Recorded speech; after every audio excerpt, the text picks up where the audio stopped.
Ooh. It was snow on the ground in Wilmington yesterday. Oh. Covered the cars. Wow. Morning, Sue. Good morning. Morning, Hi, John. everyone. Good morning. Sorry. Hi, John. Yeah. Morning. Bean, exactly where are you today? I'm in Belize. At your house or somewhere else? I'm at my house, yes. Okay.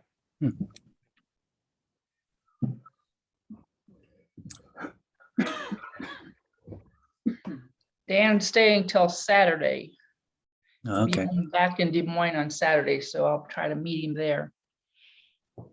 When do McConaughey's arrive? Well, I just now heard from them. They expect to be here by tomorrow evening. Great. Morning, Lori. Lori and Dale. Morning, Dale. How's the weather in Iowa? Cold, frosty this morning, but the sun's shining. Makes it good. I've got to warm up my tea. Let's see.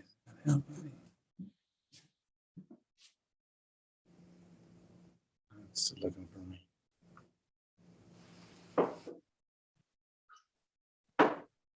So when do you start back, Lynn?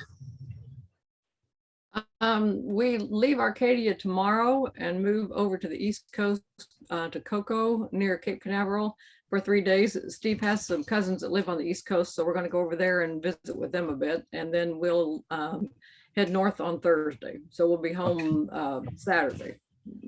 Great. Yeah. Safe travels. Thank you. Appreciate that. We had a good visit with Dave the other day. So that was fun. Had a lovely time. Yeah, we did. We ate a lot, drove around a lot, enjoyed the warm Saw a sun. lot of the East Coast area. It was great. You saw a few boats. A few, yeah. And a lot of people. It's spring break. Yeah.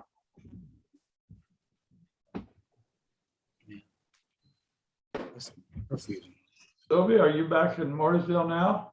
Yes, And Dan's still down south. in Belize. Got it.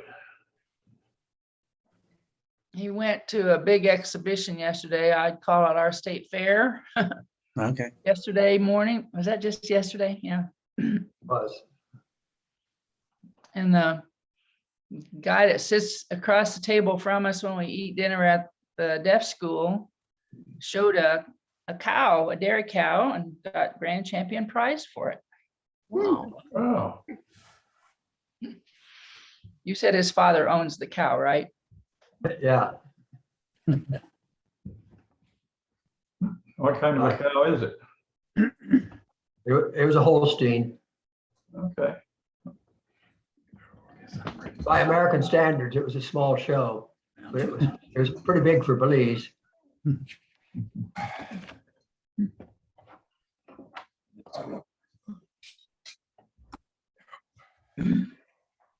We had the inauguration of the 19th president of Wilmington College this past few days, which was nice.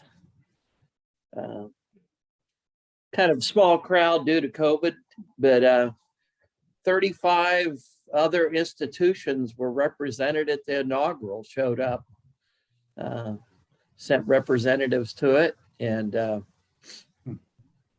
he gave an inauguration speech, which was just right, including mentioning that he and the board were committed to raising staff salary or faculty salaries. He mentioned that twice in the address, which made the faculty happy sitting there. We still got to figure out how to do it, but will be done. It will be in the budget this year to do it after years of neglect. So his sister is a professional gospel singer. And so she sang a number of numbers at a prayer breakfast, but also at the inaugural. And at the inaugural, she brought the house down. I mean, people were standing and applauding, and it was good to see lots of friends, capital F there. Jim and Liz Newby were there. David Brindle was there. Kay and Doug McDonald were there. Thinking of folks you all might know. So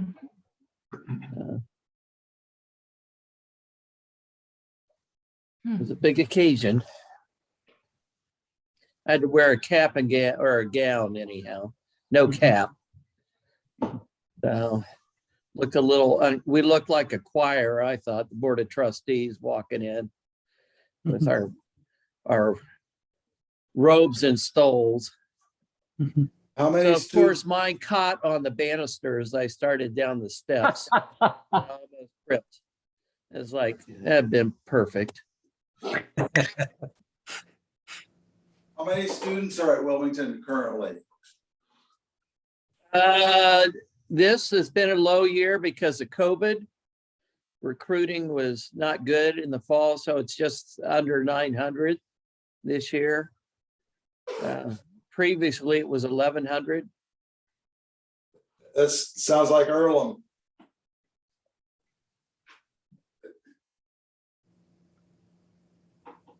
Applications are way up this year, though, so we're hopeful. That sounds like Penn, a little too. Their enrollment was bigger last year than the year before, and that was bigger than the year before. So things are going the right direction. What's the sticker price at Wilmington? Well, the sticker price and of course what you pay is completely different, but I think the current, if you paid the full freight, it'd be $34,000 for tuition, room and board. Well, that's a bargain compared to Earlham. I think Earlham is closer to 50,000. Yeah. The sticker price, but what you pay, of course, is different. Steve Mills can correct me if he wants to. The average student debt is half that, of course, by the time they get the discount rates and various sorts of scholarships and stuff. Cheaper than going to Wright State up the road, state school. Is that right? Yeah, because what about University of Dayton? Oh, it's lots cheaper now. Isn't that a state school too, or is that a private school? Catholic school. University of Dayton's Catholic. Right.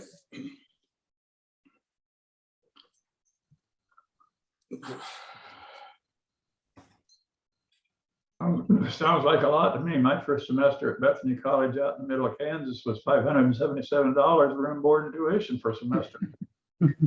Dave, that was a long time ago. Yeah. Now Sylvia. Careful now. I remember taking master's classes at Butler and they were $25 an hour. That was a long time ago too. You sound like a bunch of old people.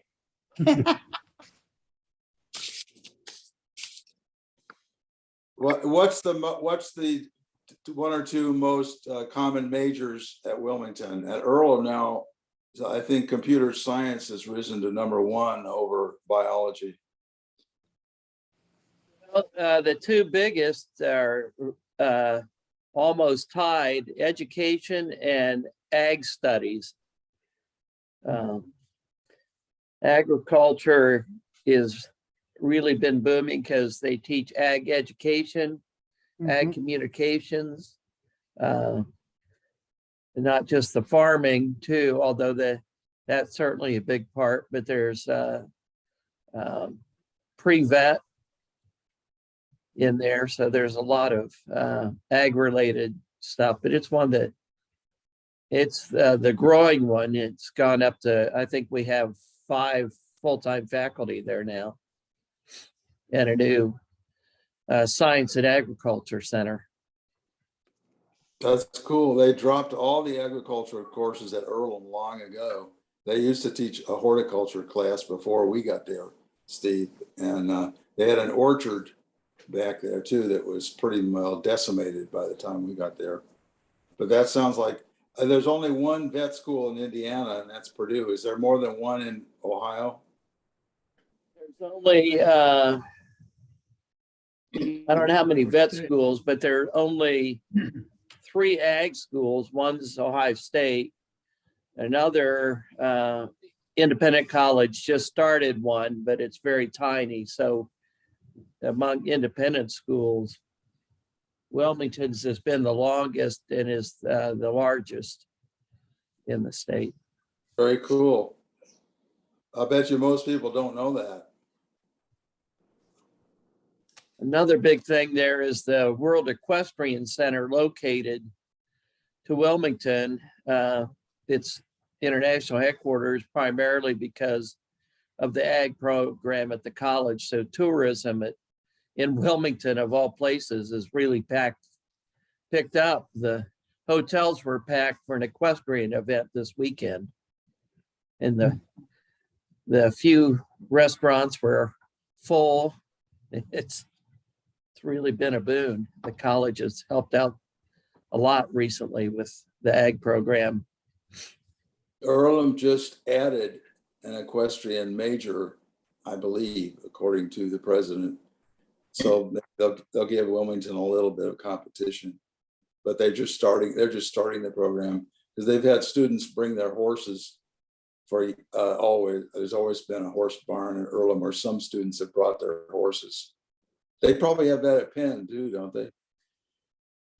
Not horses. Unique thing about Earlham's program is it is and has been a student-led equestrian program for many, many years. I think one of the few in the United States that's actually led by students.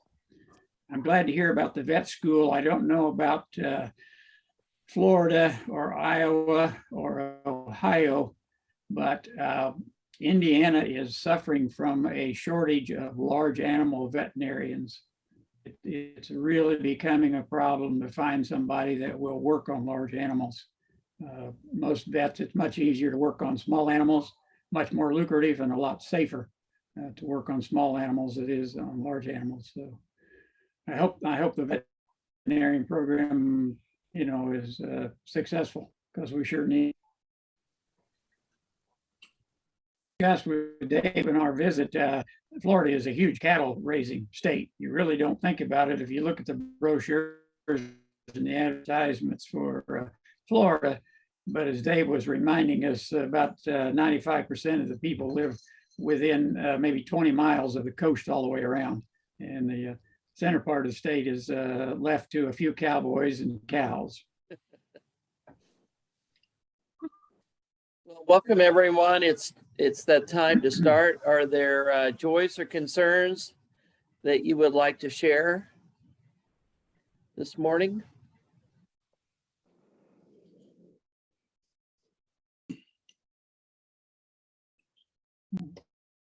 Welcome, Jonathan Hubbard. Thank you. Good morning. Good morning. Well, I found out my cousin Dave has cancer, so if you could keep him in your prayers.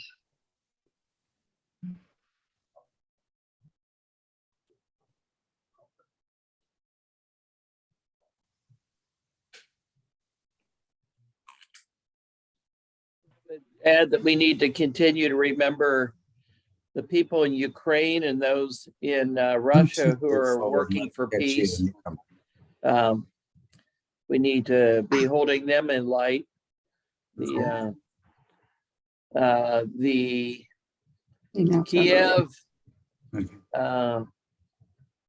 group meeting for worship will be convening in about 3 hours. So they continue to meet.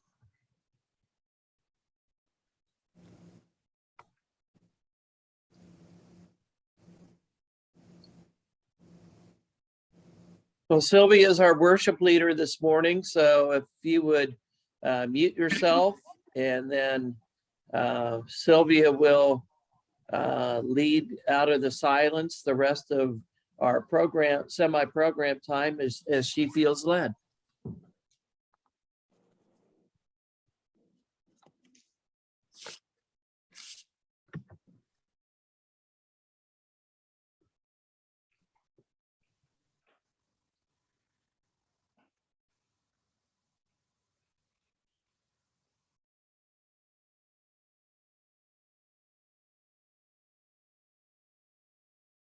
Heavenly Father, we are so grateful that we can gather in your name to worship you and to feel the support from each other in our community.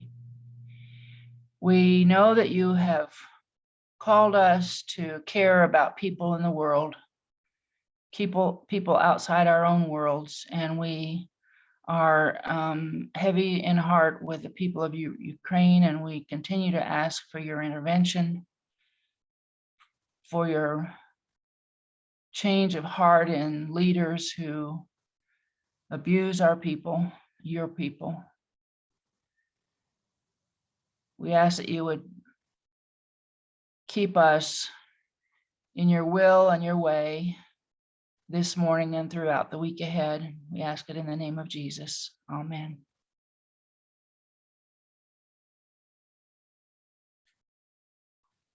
This morning, I changed the way I was going to begin this message. So I want to just remind us that we are called to care about the world, and those were the most important instructions Jesus left before he ascended to heaven. In Matthew, he says, "Go into all the world, teaching people to obey everything I have commanded you." And in Mark, he says, "Go into the world and preach the gospel to all nations." And in Luke, he says that repentance and forgiveness of sins will be preached in all nations. And in John, he says, "Feed my sheep." So I'd like to talk a little bit about the way we are doing that in other nations, at least narrow it down to who we know is more familiar, and how to expand our mental and spiritual understanding about a people and a place different than we're used to. I hope you don't mind if I just share some things I've learned about Belize, tell you about some people I met, and report on our Quaker work being done by our partners, Nikki and Oscar, as you have been supporting them.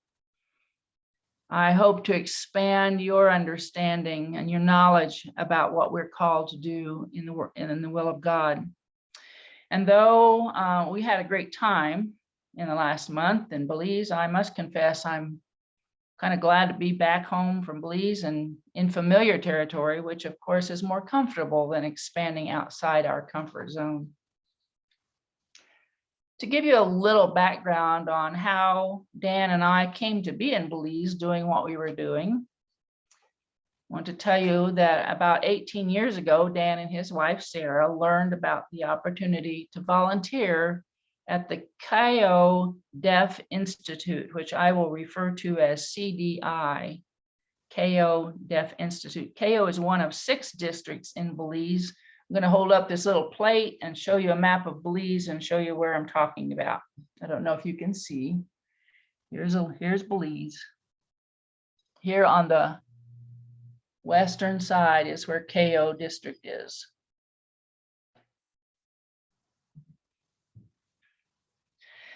CDI is a small residential school for deaf children, supported and managed by a large German Mennonite community called Spanish Lookout. Now, these German Mennonites are not from Germany, where they came from. They're from Mexico and Canada. 2 or 3 decades ago, or 4. They came to Western Belize, and they're just a few miles from the border of Guatemala. When Dan and Sarah were clear about a long-term commitment to show up there in their winter months to do what they could to be helpful, they had a house built on the CDI campus. Since about 2005, Dan has been doing repairs to buildings, built room additions, and put on roofs at the deaf school facility. He's also done a number of repair jobs and helped with errands such as taking milk and garden produce into town to be sold for the benefit of the school. Over the years, Dan has also arranged for and hosted several work teams who traveled from his little country church in Iowa and from his son's church in Nova Scotia. In 2015, Dan invited Dale and me to visit them at their house.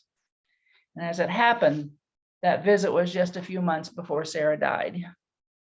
Since then, Dale and Dan have met for lunch occasionally when they were both in Belize at the same time. Where Dale was working at the Belize Friends School in Belize City, the landscape is much different. Belize City is a bustling town with big buildings, lots of street vendors, city noise, and some gang activity that makes people not want to go out on the streets at night. It's where the Belize Friends School was started about 25 years ago by Sadie Vernon, who thought the boys on the streets needed to go back to school, pass that 8th grade exam so they could go to high school and improve their chances for a more productive life. Friends United Meeting agreed to help Sadie Vernon and her school there and are still supporting it, thanks much to our Western Yearly Meeting and West Newton Friends.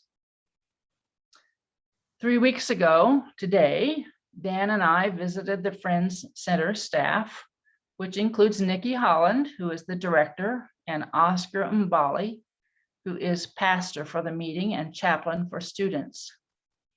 After worship, we had dinner with them, plus Frank and Maggie Tench, who used to live straight across the street from the old location of the school. And they've had interest and involvement in the school for many years. Frank is now the acting principal of the school, and Maggie is the receptionist and bookkeeper, which has been that way since 6 years ago or so. We also met Christopher Lubin. Maybe you've heard of Christopher. He's a Belizean man, maybe 45 or 50 years old, who was involved in some gang activity as a young adult when he lived in Los Angeles at the time. He spent 20 years in prison for some terrible deed, and I don't know what that was. But during those years in prison, he learned about the Alternatives to Violence program when he participated in the program because of the Quakers in California who taught in the prison where he was.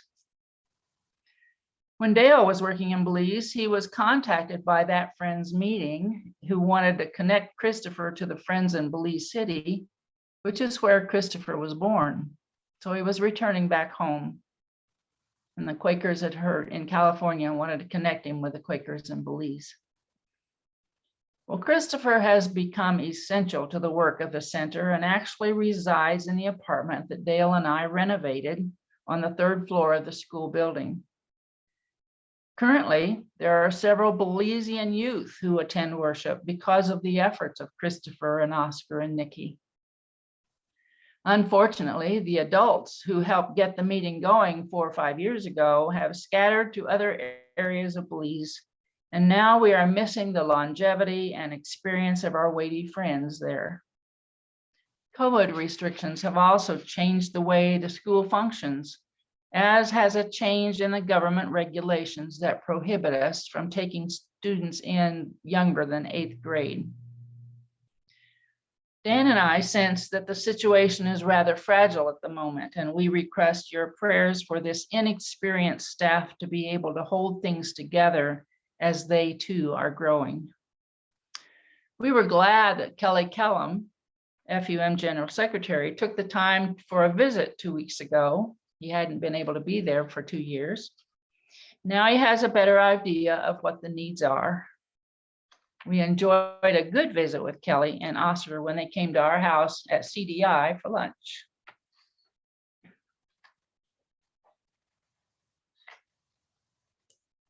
Wait a minute, there we go. You may have heard me say that Belize is a very interesting mixture of cultures and races. You might want to be reminded that British Honduras became Belize in 1981. Even though most of the British left at that time, the British influence can still be found in the school systems and other forms of government practices. The official language of Belize is English, but we hear a lot of Spanish and a lot of Creole. Some of the residents of Belize are North Americans who discovered years ago the lush green tropical environment and the beautiful beaches in this little country, which is 1/4 the size of Indiana and is the most sparsely populated nation in Central America. In the past 20 years, construction of resort areas and more lately the building of good roads have brought more people to the country, and now tourism is their #1 business.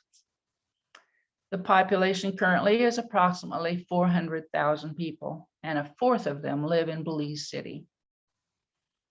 Over half the people of Belize are of multiracial descent. Mayan Indians' influence is greatest near the Guatemalan border, but they are scattered among all parts of the country. Besides beaches and resorts, some of the Mayan ruins attract many visitors and local people as well. There's a significant presence of Chinese as well in Belize City. Some of them are the building of roads, which Dan says are improved greatly from even 2 years ago. There are also several Black Belizeans who are called the Garifuna people. They are descendants of those who made it to shore when a slave ship wrecked several generations ago. And much to my surprise, a few years ago, I learned about the settlement of these German Mennonites who decades ago purchased thousands of acres and cleared it for farmland in western Belize. If you look out the kitchen window at Dan's house on the CDI campus, you might say, huh, that John Deere combine and the soybean field it is in looks a lot like the soybean field outside my window in Indiana, except for the palm trees and the fence rows. And, oh, it's March and they're combining beans. Well, because of the year-round climate, they can have 2 crops a year.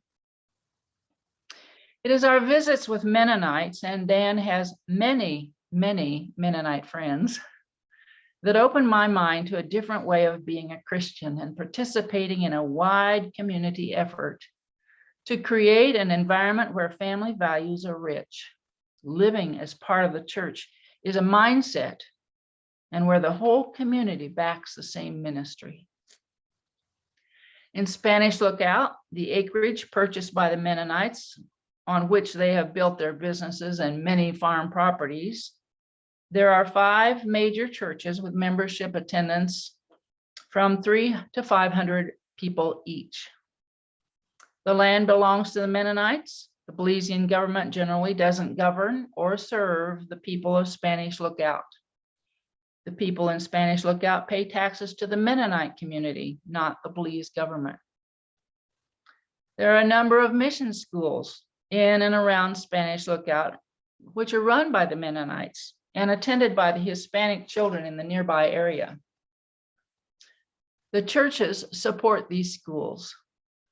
They also combine their efforts to keep CDI, the deaf school, up and running with people who practically volunteer 2 to 4 years to teach, serve as dormitory parents, maintain the property, and do the cooking and the laundry.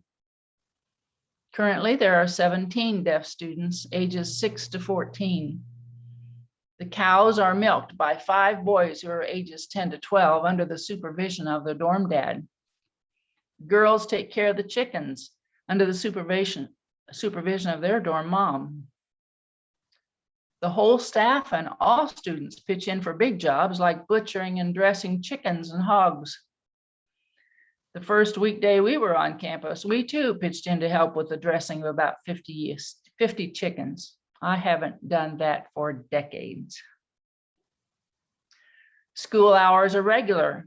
4 teachers work to see that the students learn and practice sign language as they do their math and reading and social studies and a little science.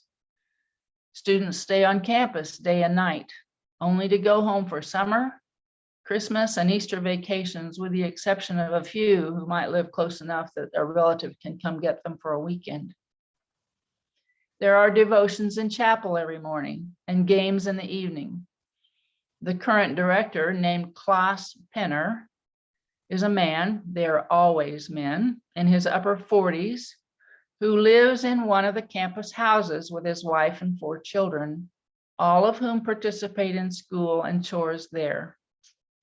Klaus is just finishing his 2nd year in that position and has not yet decided whether to continue another year. 2 to 4 years is generally how long a director stays. It is a sacrifice of his and his family's time, career, and focus to serve at CDI. And most of the people Dan knows have direct connections with or experience living at the school. It appears to me that young women and men who don't have pending marriages give a couple of years of service to the school on a regular basis. We visited with several couples whose marriage was the result of serving at CDI at the same time, sort of like those people we know whose relationship started at Quaker Haven Camp. The difference is that among Mennonites, girls and boys hardly can associate with people of the opposite gender and certainly do not show each other their interest until the guy asks the father of the lady for his permission to court her. Then after that, the father goes to his daughter to talk it over with her, and if the girl agrees to the courtship and then marriage proposal, the average time before the wedding is about 6 months. Most of these young people are content with an 8th grade education, and even a few girls that we met who were completing their 12th year of school had no desire to go to college anywhere. Men and women expect men and women expect the women to be wives and mothers who keep the households clean and organized and ready for the men to come home for. Few married women have any other job, and most, if not all, believe that women are subservient to men. Dan had told me to expect the men and women to sit on opposite sides of the church, boys with their fathers and girls with their mothers. We as Quakers are acquainted with the earlier practice of men and women separating to opposite sides of the aisle during worship. So I was curious if the reasoning for us is the same as it is for Mennonites. So I asked 4 or 5 different people about that practice and was surprised that none knew the background or reasoning behind it. I shared a couple of times that early friends did that to allow the women a voice without the intimidation of men, especially in business matters. It was a way that women could be ministers too.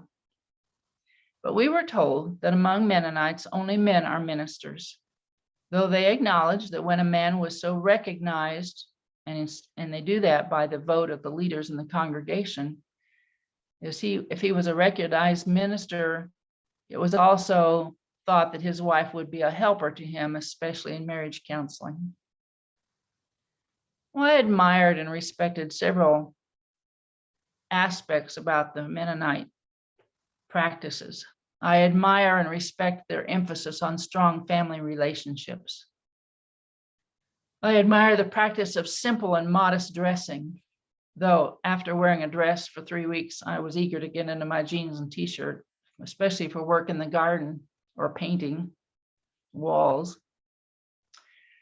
I admire and respect the unity of a church that provides for the needs of deaf people. I guess you can probably guess which of the Mennonite practices seem outdated or even to us, and especially to a Quaker. Here's a story I want to share about our experience there. A lady named Florence is a 42-year-old deaf woman who lives far away from Spanish Lookout down in southern Belize near Punta Gorda. The first 25 or more years of her life, she was unattended by her parents because they didn't know what to do with her. They never taught her any kind of communication skills. Then they died. She had siblings, but they didn't want the responsibility for her. One of her brothers, however, has a wife who wanted to help Florence, so they took her in. This sister-in-law reached out for ideas on what she could do, and this included consulting with a Mennonite couple who had come to that community to provide help for deaf people. Dan and I stayed overnight with this couple, Isaac and Tina. In fact, Isaac is the brother of Klaas, the director of the deaf school up in Spanish Lookout. And Tina is the sister of his wife. Last Sunday, we rode with them as they drove around for an hour and a half to pick up 7 regular attenders of their little deaf church that meets in a state park shelter. Florence was one of those, and the others are former students at CDI. Florence has a smile that goes from ear to ear, and she is absolutely thrilled to get to go to church and associate with other people. Tina has been trying to teach Florence some deaf sign language, but Florence has trouble remembering them. After all, she had a very late start with language. The sister-in-law explained that after Florence went to the church the first time, she was so eager to go to church, she got up and took a shower every morning, fixed herself up and sat and waited for the van to come. But when it didn't, she cried most of the day. So the sister-in-law fixed her a calendar with the church days circled, and she is learning other ways to help Florence understand her world. About a year ago, Florence's belly began to grow, and the sister-in-law took her to a doctor. But Florence was terrified of the touching and probing of the medical people and became hysterical and violent toward them. Eventually, they did manage to get an ultrasound, which confirmed a tumor. Now the tumor is the size of a baby to be born, and Florence's organs are about to be choked out. The church has offered to pay for surgery. Tina has offered to stay overnight at the hospital with Florence. And a medical person has offered to stay with her throughout the whole episode. But no one has succeeded in calming Florence's fear or giving her hope of getting better. And Florence's family has not yet given consent for that surgery. Can we even imagine this situation? Can we even imagine what God would have anyone do to help? Seems to me that people have offered to help. Well, may I just simply suggest that we include Florence and Tina and others like them in our prayers as they struggle to help in their situations. May I suggest that God continue to grow in our spiritual minds, in our spiritual knowledge, to include at least a few of these millions of people like Florence who don't have a clue about how to have hope. Those may include some people in war-torn Ukraine. They may include children in the dark jungles of Peru or Belize. Or they may include drug addicts on the streets of downtown New York or Indianapolis.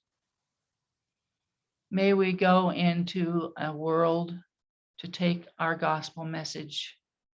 May we enlarge our hearts and souls for people like them.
Thank you, Sylvia. We're at the time where we'll close semi-program worship and continue with programmed. We know some folks need to leave. Blessings on you. And next week we'll also begin Sunday school. So let's continue to worship. All are invited to stay for the unprogrammed part. Thank you, Sylvia. It was really interesting. Thank you, Sylvia.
All hearts are clear. We'll end meeting for worship for the day. Any thoughts that need to be shared before we say goodbye? Happy to have you with us again, Jonathan. Thank you. I enjoyed it. Yes, it is good to have you here.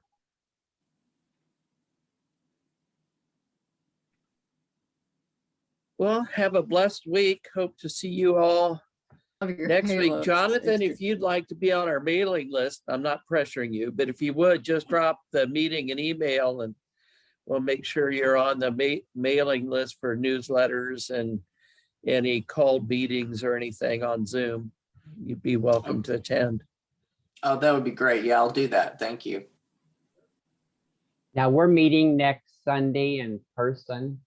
Yes, and on Zoom, both. So, yeah, we'll be back in the meeting house for those who can. Will we start having music again, you think, Lynn? Preludes? Norma and I haven't talked about it, but I guess I was assuming that we would. But she and I haven't really chatted about it. I'm trying to remember whether we've had an email conversation about it since we've been gone from home or not, but I feel pretty certain that we will, yes. Especially now that we have the dehumidifiers in the meeting room and the piano actually works. That will improve things considerably. Okay, well, we will hope to see you all one way or another next week. Hey, bye, everybody. Bye-bye. Bye.